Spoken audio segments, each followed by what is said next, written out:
Okay, hello YouTube. In this video I'm going to talk about one of the deceptively most complicated positions in chess because it looks really simple. We just have a king and a pawn and a king. There's only three pieces on the board.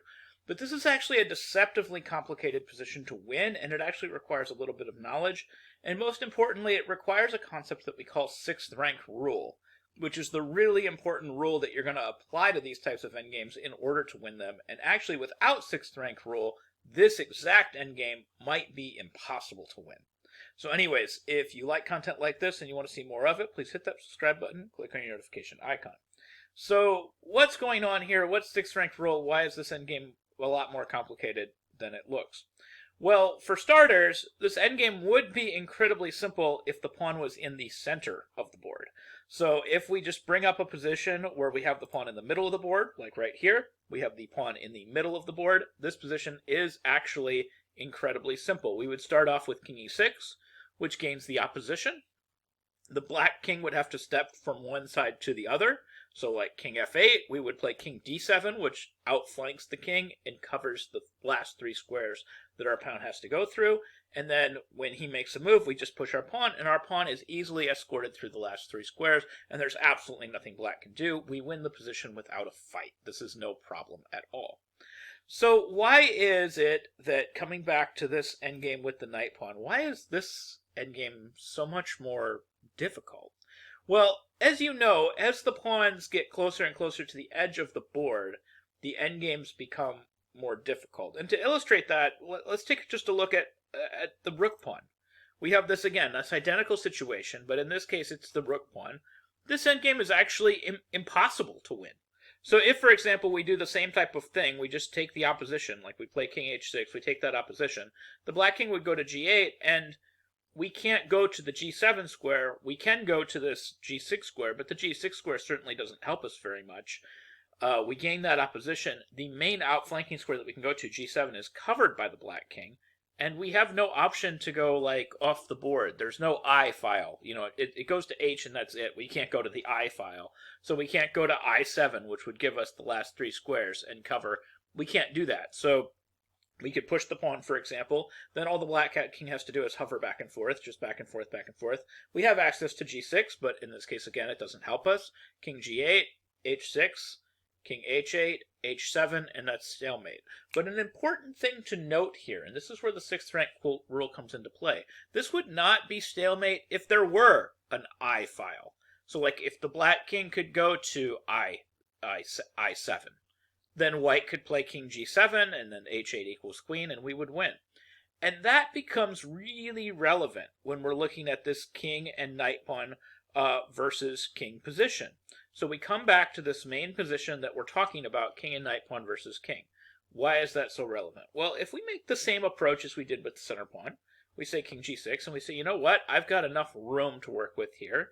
I can get opposition, and I can outflank to one of these two goalposts. I can outflank to either here or here, and I can escort my pawn through now because you can go either left or right. You're not restricted to just one direction. So this is so much better than the rook pawn. So what do? Well, king h8, how do we handle this position? Well, I could play king f7 and try to do the same thing that I do with the center pawn. I'm just going to escort my g-pawn up the board. But it doesn't work here.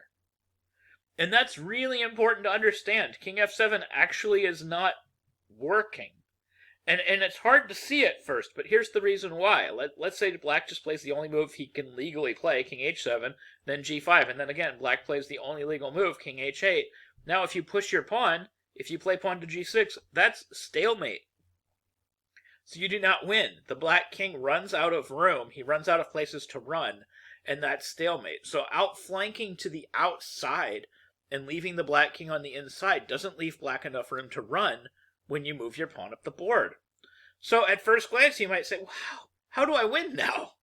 My normal outflanking idea doesn't work. But remember the example with the h-pawn. We would have won if there had been another file. In this case, there is another file. We have a little bit more room now. We have one more file to work with when we have the knight pawn. So we can actually use the approach that we used with the h-pawn with the knight pawn, but now it works. So for example, after king h8, what we do is we actually maneuver our king to the edge.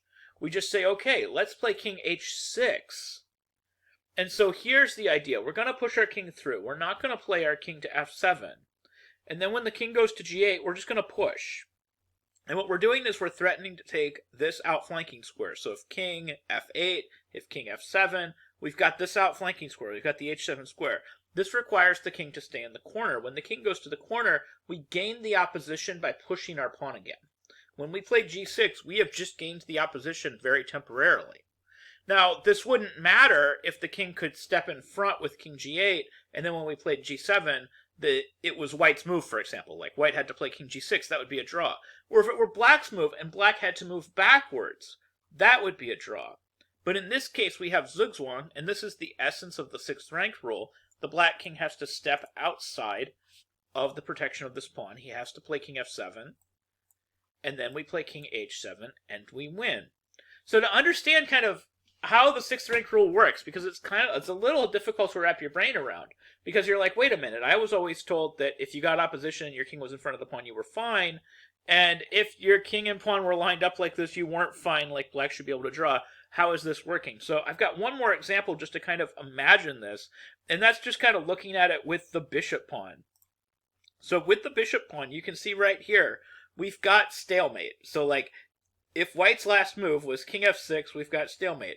What we have to do is we have to reverse engineer this.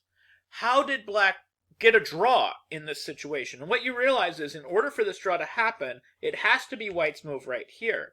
So in order for that to happen, we have to sort of rewind, and we actually have to have this situation first, where the black king has the ability to go backwards, where the black king has the ability to play king f8, king e6, and then black has the opposition right here. When the king and the pawn are next to each other, black actually has the opposition right here. Black plays king e8. It is actually black that has the opposition, and that's why black is able to obtain the draw. So you actually need one more rank than you think you need when you're actually obtaining that normal king and pawn versus king draw. You need that one additional rank because of that sixth rank rule. And the bishop pawn itself actually has its own little bit of trickiness when it comes to winning.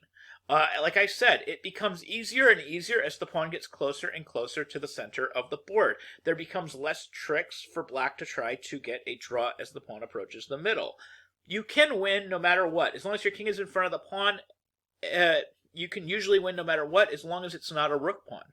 But it's exponentially easier to win with a center pawn than it is to win with a knight pawn. And even the bishop pawn has its own problems. So for example, king f6, we play the same type of thing. King f6, king to g8, king to e7, for example. Okay, king to g7, f5, we're winning very easily. But let's say that we think that the bishop pawn is the exact same as the knight pawn, and we need to apply, something like sixth rank rule or something like that, and we play something like king to g6. This can actually create its own set of issues. It's kind of funny. So like we play king g6, and then they play king f8, we play f5, they play king g8, we play f6, and we gain the opposition. Great. So now if they play king to f8, we play f7, and then we win, right? So king f8, king f7. This is what we're expecting. King f8, f7, we win. The king has to step out. No problem. So with the bishop pawn, it creates this additional attempt for black to try to get a draw. He could try king h8, because if you just push, f7 is a draw. So that's another stalemate try for black. Now, that being said, right here, you're obviously still winning. Even if you just play f6 and apply the sixth rank rule, you should still be winning here, because on king to h8, you simply have king to f7, and you are completely winning, because once you play king f7, you're going to be playing king e7, and you're just going to be escorting that pawn the rest of the way down the board, and you win. So, in summary, you should be able to win with the knight pawn, the bishop pawn, and of course the king and queen pawn should all be winning advantages. But to win with the knight pawn specifically, if we go back to that knight pawn, winning with that knight pawn specifically requires the use of this sixth rank rule, where you have the king and you have the pawn on the sixth rank, and you gain that opposition at the last minute to win. So that when the king moves to g8, you can play g7 and force that king off the back rank so that you can push up and you can win. So, for example, king f7, king h7, and now we're going to queen that pawn. And without the 6th rank rule, we wouldn't be able to win at all with the knight pawn. And and again, as in the summary of the summary, the easiest way to do this is to just basically start immediately maneuvering your king to the edge. So like king g6, and then after say king h, we just play king h6, king g8, g5, and then once you get your king on the h6 square, when you gain this opposition, it's effectively over. And that's how you win using the 6th rank rule. So anyways, I hope you found this video helpful. I hope you learned something new about chess, and I hope you can use some of these concepts in your own games. Thank you very much for watching.